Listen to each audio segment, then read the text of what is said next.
한 여성이 모두가 싫어하는 아이를 입양하였습니다. 인게보르라고 불리는 이 여성은 수년간 125명의 위탁 아동들을 보살펴왔죠. 이번에 인게보르가 입양하려고 한 조던이라는 아이도 그 수많은 아이들 중 하나였습니다. 조던이라는 조그마한 흑인 아이에게는 무언가 특별함이 느껴졌고 인게보르의 마음을 한 번에 빼앗아 버렸죠. 얼마 후 인게보르는 조던이라는 아이를 입양하고 싶다는 의사를 입양기관에 전달합니다. 그러나 조던의 친어머니는 인게보르에게 조던을 보내는 것을 반대하는데요. 그 이유는 백인 여성에게 흑인인 조던을 보낼 수 없다는 것이었습니다. 조던이 흑인이기 때문에 백인 가정에 입양되어 무시를 당하는 것보다 그냥 흑인 가정에 입양되어 마음 편하게 살기를 바랐던 것이었죠. 그러나 흑인 남자 아이인 조던의 입양을 원하는 가정은 나타나지 않았습니다. 결국 4년을 버티다 그때까지도 조던의 입양이 이루어지지 않자 조던의 친어머니는 어쩔 수 없이 인게보르에게 조던을 입양 보내게 되었습니다. 조던은 우리 가족입니다. 조던의 피부색, 출신 따위는 아무것도 아니죠.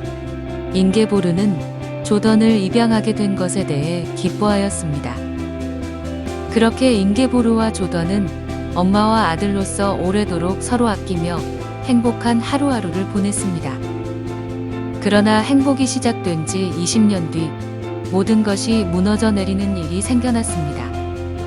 인게보르는 어느 날부터 복부의 통증을 느끼기 시작하게 되었고 별것 아닐 것이라 생각하며 늑장을 부린 인게보르에게 병원에서는 다낭성 신장질환을 선고하게 된 것이죠. 다낭성 신장질환은 당장 신장 이식이 필요한 중대한 병이었고 인게보르에게 딱 맞는 신장을 빠른 시간 안에 찾아내는 일은 거의 불가능해 보였습니다. 인게보르는 자신의 삶을 거의 포기한 듯 보였고 아들인 조던은 그런 어머니를 보는 것이 너무나 힘들었습니다. 그러나 그렇게 주저앉아만 있을 수는 없다고 생각한 조던은 뭐라도 해야 한다는 생각에 인게보르의 주치의를 찾아가 혹시 자신의 신장을 이식해 줄 수는 없는지 물었습니다. 하지만 의사는 조던이 인게보르의 친아들이 아니기 때문에 그럴 가능성은 거의 없을 것이라고 얘기합니다. 그러나 지푸라기라도 잡고 싶었던 조던은 의사에게 검사라도 받게 해달라고 부탁합니다. 그런데 잠시 후 의사들은 두 눈을 의심하기 시작합니다. 인게보르와 조던의 신장이 놀랍게도 완벽하게 일치했던 것입니다. 이 사실을 알게 된 인게보르는 조던의 계획을 완강하게 반대하였습니다. 자신의 건강을 되찾기 위해 아들인 조던을 위험에 빠뜨릴 수는 없다는 생각에 서였습니다. 하지만 조던의 마음은 이미 결정된 상태였죠. 어렸을 때부터 어머니는 저에게 모든 걸 주셨잖아요. 이제 제가 그것을 돌려드릴 때가 된 것 뿐이에요. 그 상황이 온 것에 대해 그저 감사할 따름이죠.